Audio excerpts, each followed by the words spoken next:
We know the hottest days of the year are still ahead of us. So how can you, or your loved ones for that matter, stay safe in all this heat? Our Ryan Laughlin spoke with a UNM doctor to find out. Ryan, I think it's important that we all get a little caught up on heat stroke in the first place. Yeah, it's that time of year, Tessa. The doctor we met with says that heat stroke is one of the leading causes of death in young athletes. But with rising temperatures, it's not just young people who are at risk. You know, we're right at that kind of cusp of things getting warm. Dr. Jon Femling is an emergency physician over at UNM, but he also does research about how heat can affect humans. Well, this time of year, there's actually kind of two different ways to think about heat stroke. Dr. Femling, who says the elderly who could be medicated are prone to heat stroke even without much physical exertion. But it's also young, active people.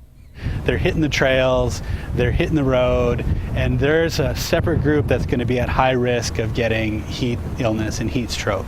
Things to look for are nausea, dizziness, cramps, or muscle weakness. And if you aren't sweating and start to feel cold, then things are serious. Get in the shade, get cooled off. You can, here because the humidity is nice and low, get wet. Stay hydrated, and Dr. Femling says if you or someone around you think they might be suffering heat stroke, the time it takes to cool down is critical. If you wait too long, then you can have permanent damage, you can have organ failure, you can even have death.